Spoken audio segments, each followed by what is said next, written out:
नमस्कार साथियों, स्वागत है आप सभी का इतिहास एकेडमी में। दोस्तों, आज हम एक बहुत ही महत्वपूर्ण शासक की बात करने वाले हैं। जी हाँ, आज हम बात करेंगे एक ऐसे शासक की जिसका कायल बाबर भी था। जी हाँ, बाबर जिसने मुगल साम्राज्य की नींव रखी थी, जो एक अच्छा योद्धा था, जिसने पानीपत के युद्ध में इब्राहिम लोदी को पराजित करके मुगल वंश की स्थापना की थी। तो बाबर जो है वो अपनी आत्मकथा में तुजू के बाबरी, या जिसे बाबरनामा भी कहते हैं, उसमें उस शासक का जिक्र भी करता है। जी हाँ दोस्तों, उस शासक का नाम है कृष्णदेव राय। आज हम कृष्णदेव राय के बारे में जानेंगे।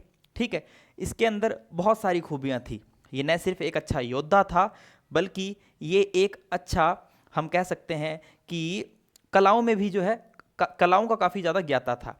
एक अच्छा संस्कृत का ज्ञाता, तेलुगु साहित्य का ज्ञाता, एक अच्छा निर्माण करता। ठीक है, बहुत सारे मंदिरों का इसने निर्माण करवाया। तो इस प्रकार से इसमें बहुत सारी खूबियां हैं। और प्यारे दोस्तों, परीक्षा के दृष्टिकोण से फिर ऐसे शासक क्या होते हैं, इंपॉर्टेंट होते हैं, महत्वपूर्ण होते हैं, जिनमें एक साथ काफ़ी ज़्यादा खूबियां पाई जाती है। चलिए तो शुरू करते हैं। कृष्णदेव राय एक महान शासक जिसका कायल था मुगल बादशाह बाबर। आपने अक्सर ये एग्जाम में क्वेश्चन भी देखा होगा कि बाबर ने किस हिंदू शासक को भारत का एक शक्तिशाली शासक बताया है। ठीक है, तो बाबर जो है वो कृष्णदेव राय का जिक्र करता है, साथ में सांगा का भी उल्लेख वह करता है। ठीक है, चलिए तो बात करते हैं। आइए शुरू करते हैं। शुरू करने से पहले प्यारे बच्चों, जो भी जून 2025 के हमारे फाउंडेशन बैच से जुड़ना चाहता है जुड़ सकता है। ठीक है, शुरुआत के 50 बच्चों के लिए मैंने 30% ऑफ रखा है। कुछ बच्चे इसमें एनरोल हो चुके हैं, जो होना चाहे वो हो सकते हैं आज के लिए, या फिर आज या कल के लिए ही जो ऑफर रहेगा।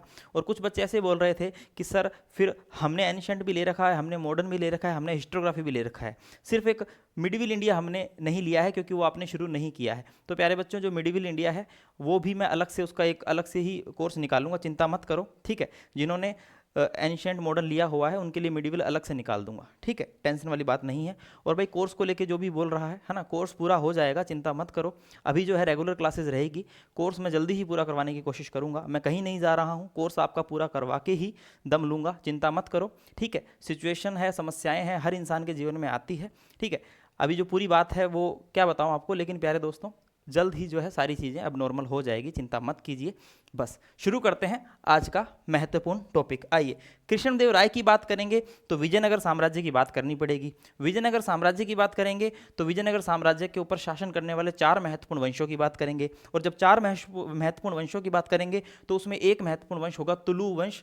तुलु वंश के ही महान शासक थे कौन? कृष्णदेव राय। यह है दोस्तों विजयनगर साम्राज्य। अब देखिए, इस समय हम देखते हैं कि विजयनगर साम्राज्य की जब स्थापना होती है लगभग 1336 ईस्वी के आसपास, उस समय दिल्ली में हम देख रहे हैं कौन है? मोहम्मद बिन तुगलक। जी हाँ दोस्तों, दिल्ली में इस समय कौन होता है? दिल्ली में मोहम्मद बिन तुगलक। मोहम्मद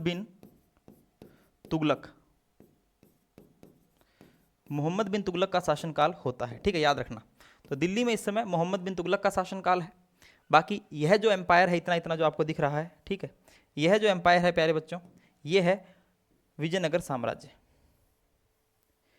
वर्तमान में हम्पी कहे जाने वाला ही क्षेत्र जो है वो विजयनगर साम्राज्य कहलाता था, याद रखना है आपको। चलिए तो आइए अब बात शुरू करते हैं विजयनगर साम्राज्य के महान शासक कृष्णदेव राय की। चलिए देखिए, कृष्णदेव राय जो है इसका शासनकाल रहा है 1509 से लेकर 1529 तक, यानी कि कहने का मतलब है लगभग 20 वर्ष जो है कृष्णदेव राय ने शासन किया है। कृष्णदेव राय को शुरू करने से पहले थोड़ा सा विजयनगर साम्राज्य के बारे में जानेंगे। विजयनगर साम्राज्य में संगम वंश की स्थापना के बारे में जानेंगे। तो देखिए, विजयनगर साम्राज्य की स्थापना जो है वो हरिहर और बुक्का, है ना, हरिहर और बुक्का द्वारा 1336 ईस्वी में की जाती है। ठीक है, हरिहर व बुक्का ने अपने गुरु विद्यारण्य तथा उसके भाई सायण की प्रेरणा से विजयनगर राज्य की क्या की थी? स्थापना की थी। तुंगभद्रा नदी का नाम आता है ना, तुंगभद्रा नदी के तट पर जो है विजयनगर साम्राज्य की नींव रखी जाती है। ठीक है, और इनका जो वंश होता है वो होता है संगम वंश। ऐसा बताया जाता है भाई संगम के पुत्र थे ये, तो संगम वंश जो है इनका वंश होता है हरिहर और बुक्का का। चलिए आगे हम देख रहे हैं विजयनगर साम्राज्य के राजवंश व संस्थापक। विजयनगर पर हम टोटल 4 राजवंश देखते हैं, जिसमें एक हम देखते हैं संगम वंश, सबसे पहला वंश जिसकी स्थापना हरिहर और बुक्का ने की थी। 1336 से लेकर 1485 ईस्वी के आसपास तक यह वंश रहता है। संगम वंश के बाद में आएगा सालू वंश, और सालू वंश के बाद में आएगा तालु वंश, और तालु वंश के बाद में आएगा आरवीडू वंश, है ना। अब एग्जाम में अक्सर प्रश्न पूछा जाता है कि कृष्णदेव राय विजयनगर साम्राज्य के किस वंश से संबंधित था। तो याद रखना कृष्णदेव राय विजयनगर साम्राज्य के तालु वंश, तुलु वंश जो है तीसरे नंबर का वंश है, इससे संबंधित था। संगम के बाद में सालू आया 1485 से 1505 तक, और नरसिंह सालू इनके क्या थे, संस्थापक थे। इसके बाद में फिर महत्वपूर्ण वंश आएगा तुलु वंश, 1505 से 1570 ईस्वी तक रहता है, और वीर नरसिंह जो है वो इस वंश के संस्थापक होते हैं। आरवीडू वंश जो है वो 1570 से 1649 या 50 ईस्वी तक, तिरुमाल या तिरुमल, है ना, तिरुमल जो है वो इसके संस्थापक माने जाते हैं। अब देखिए यहाँ से सीधे सीधे प्रश्न बनते हैं। संगम वंश का संस्थापक तो अक्सर पूछ लिया जाता है ना, इजी सा ही है। बाकी 3 वंशों के संस्थापक के भी नाम आपको याद रखने हैं, जहन में याद रख लीजिएगा। ये मैं सारणी ऐसे ही नहीं बना के लाया हूँ। विजयनगर शासन, विजयनगर की बात करेंगे, कृष्णदेव राय की बात करेंगे, तो विजयनगर साम्राज्य को अच्छे से डिटेल से पढ़ना पड़ेगा। तो चलिए, तो मैंने आपको बताया कि हम तुलु वंश के महत्वपूर्ण शासक कृष्णदेव राय की बात करने वाले हैं। सीधा कृष्णदेव राय शुरू नहीं करेंगे, पूरा डिटेल से जानेंगे। तो ये 4 वंश आपने देख लिए हैं। इन 4 में तीसरे नंबर का जो वंश है तुलु वंश, संगम सुलु तुलु अरवीडू, संगम सुलु तुलु अरवीडू, है ना। तो देखिए चलिए याद रखना। तो तुलु वंश का कौन था, कृष्णदेव राय था। आइए बात करते हैं। देखिए ये है महान शासक कृष्णदेव राय। जब मोहम्मद बिन तुगलक की स्थिति जो है वो सही नहीं होती है ना, तो दक्षिण भारत में हम देखते हैं विजयनगर और बहमनी साम्राज्यों की भी स्थापना होती है। तो उत्तर भारत में जब राजनीतिक अस्थिरता का दौर चल रहा होता है, तो दक्षिण भारत में 1336 ईस्वी के आसपास ये जो काल था, 1336 के आसपास वाला काल, ये मोहम्मद बिन तुगलक का शासनकाल होता है। और इस समय जो है दक्षिण भारत में विजयनगर साम्राज्य की स्थापना हो जाती है। जन्म की बात करें तो 1471 ईस्वी के अंदर इनका जन्म होता है। पिता का नाम है नरसा नायक और माता का नाम है नागला देवी, और नागला देवी के नाम पर ही ये जो है क्या करते हैं, एक नगर की स्थापना भी करते हैं। वंश की बात करें तो प्यारे बच्चों समझा चुका हूं, तीसरे नंबर का तुलु वंश जो है वही वंश है इनका। उपाधियों की बात करें, एग्जाम में अक्सर पूछी जाती है। तो देखिए आंध्र भोज है, अभिनव भोज है, आंध्र पितामह है, और यवन राज स्थापनाचार्य, ये बहुत ही महत्वपूर्ण है, ठीक है, याद रखना। उपाधियां जो है आपको याद रखनी है कृष्णदेव राय की, और यहाँ पर आपको कृष्णदेव राय दिखाई दे रहे हैं। आइए उनकी उपलब्धियों की बात करते हैं। देखिए कुछ राजनीतिक उपलब्धियां हैं, कुछ सांस्कृतिक उपलब्धियां हैं, कुछ साहित्यिक क्षेत्र में उपलब्धि है, कुछ स्थापत्य के क्षेत्र में उपलब्धियां हैं, है ना। विद्वानों के आश्रयदाता थे, अष्ट दिग्गज इनके दरबार में रहते थे, है ना। 8 महत्वपूर्ण तेलुगु साहित्य के कवि, तेलुगु कवि इनके दरबार में रहते थे, है ना। तो बहुत सारी जानकारियां हैं, एक एक करके पढ़ते हैं। सबसे पहले हम देखें 1509 से 10 ईस्वी में बीदर के सुल्तान महमूद शाह ने बीजापुर के आदिल शाह, है ना, यानी कि यहां पर एक तरफ महमूद शाह प्लस संधि आदिल शाह, है ना, आदिल शाह, ये क्या करते हैं, यानी कि बीदर का सुल्तान और बीजापुर का सुल्तान जो है एक साथ मिलकर विजयनगर पर आक्रमण करते हैं, ठीक है। और इस युद्ध के अंदर जो यूसुफ आदिल शाह होता है वो मारा जाता है, यानी कि इनका आक्रमण जो है वो असफल रहता है, क्योंकि यहां पर जो है शासन कर रहा है कृष्णदेव राय। 1512 ईस्वी में उसने बीजापुर को परास्त कर संपूर्ण रायचूर दोआब, देखिए ये जो रायचूर दोआब का क्षेत्र है, इस क्षेत्र को लेकर बहमनी और विजयनगर साम्राज्य के बीच में जो है अक्सर लड़ाइयां होती थी। तो कृष्णदेव राय ने रायचूर दोआब वाले क्षेत्र को विजयनगर साम्राज्य में मिलाया था, याद रखना, ठीक है, जीत लिया और इसे विजयनगर साम्राज्य में मिलाया। तो 1512 में उसने बीजापुर को परास्त कर संपूर्ण रायचूर दोआब वाला जो क्षेत्र था वो अपने विजयनगर साम्राज्य में मिला लिया। इसके पश्चात 1520 ईस्वी में इसने बीजापुर के सुल्तान इस्माइल आदिल शाह को रायचूर में फिर से परास्त किया, ठीक है। रायचूर दोआब वाला जो क्षेत्र है, इस क्षेत्र में बार बार जो है लड़ाइयां होती रहती थी बहमनी और विजयनगर साम्राज्य के बीच में। परीक्षाओं में जो है कथन पूछे जाते हैं कि विजयनगर और बहमनी साम्राज्य के बीच में जो संघर्ष था वो किस क्षेत्र को लेकर होता था, तो रायचूर दोआब वाले क्षेत्र को लेकर होता था, ये बात आपको याद रखना है।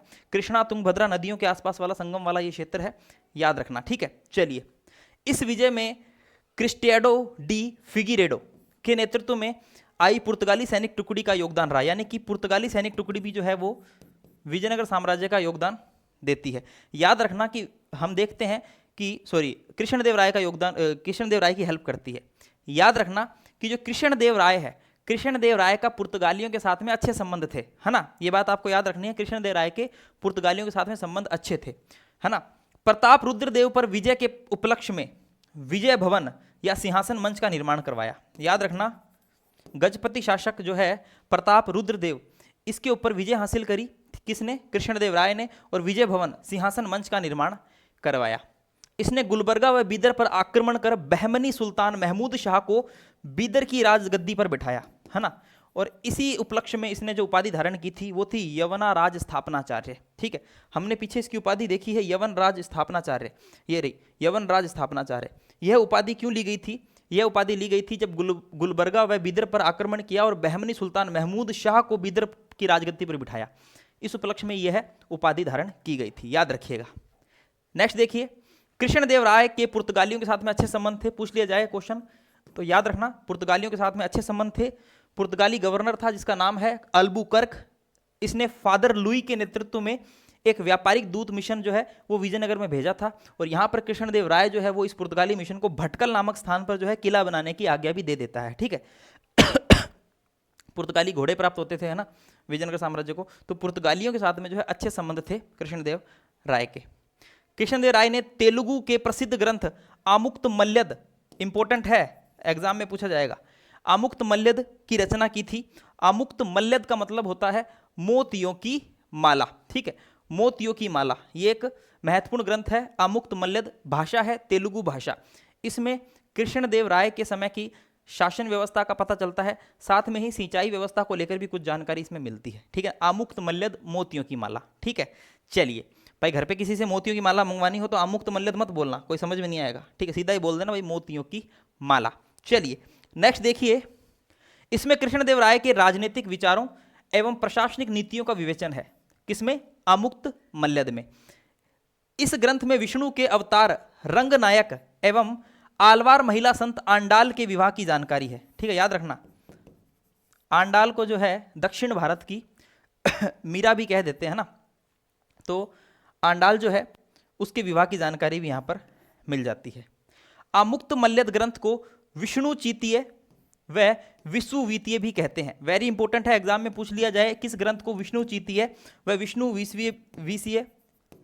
वीतीय भी कहते हैं, तो ये कौन सा ग्रंथ है प्यारे बच्चों? ये आमुक्त मल्यद ग्रंथ है। ठीक है, इसके दो अन्य नाम है ये। आइए, यहां पर आपको एक कोटेशन मिलेगी जो कि आमुक्त मल्यद से ली गई है। आमुक्त मल्यद के अनुसार राजा को तालाबों एवं सिंचाई के अन्य साधनों एवं अन्य कल्याणकारी कार्यों द्वारा प्रजा को संतुष्ट रखना चाहिए। राजा को कभी भी धर्म की अवहेलना नहीं करनी चाहिए। ये इंपॉर्टेंट बात है, याद रखना। ये जानकारी मिलेगी आमुक्त मल्यद में, जो कि कृष्णदेव राय द्वारा रचित है। चलिए, इसके अलावा कृष्णदेव राय ने संस्कृत में जाम्बवती कल्याणम, उषा परिणय, मदालसा चरित्र नामक पुस्तकें लिखी। Very important, very important. ठीक है, उषा परिणय नाटक में उषा एवं अनिरुद्ध के विवाह की जानकारी मिलती है। तो देखिए, साहित्यिक क्षेत्र में हम देखें तो कृष्णदेव राय ने आमुक्त मल्यद तेलुगु भाषा का महत्वपूर्ण है। इसी के साथ में कृष्णदेव राय का संस्कृति का जाम्बवती कल्याणम महत्वपूर्ण है, उषा परिणम महत्वपूर्ण है, इसी के साथ में मदालसा चरित्र भी महत्वपूर्ण है। ये चार ग्रंथ याद रखना, आमुक्त मल्यद, जाम्बवती कल्याणम, उषा परिणम, मदालसा चरित्र। ठीक है, याद रखिएगा। आइए नेक्स्ट देखते हैं। उसके दरबार में तेलुगु के 8 महान विद्वान रहते थे जिन्हें अष्टदिग्गज, 8 महान कवि रहते थे जिन्हें अष्टदिग्गज कहा जाता है। और इन अष्टदिग्गज कवियों में भी सबसे महत्वपूर्ण कौन है? अल्लासानी पेडन्ना। ठीक है, अल्लासानी पेडन्ना याद रखना, सर्व प्रमुख था। और इसने मनुकारिता या मनुकारिका या मनुचरित भी लिखा हुआ आता है की रचना की। पेडाना को आंध्र कविता एवं तेलुगु कविता का पिता भी कहा जाता है। याद रखना, महत्वपूर्ण है अल्लासानी पेडाना। और बाकी अन्य अष्टदिग्गजों में हमें नाम मिलते हैं नंदी तिम्मन का, भट्ट मूर्ति का, धुरजटी का, मल्लन का, जिरगली मूरन का और तेनाली राम। तेनाली राम भी इंपॉर्टेंट है, याद रखना। ठीक है, तो ये इसके दरबार को सुशोभित करते थे अष्टदिग्गज। ठीक है ना, अष्टदिग्गज अलग है, अष्टप्रधान अलग है। अष्टप्रधान मराठों में हम देखते हैं, अष्टदिग्गज है कृष्णदेव राय के दरबार में। सबसे महत्वपूर्ण अल्लासानी पेडाना।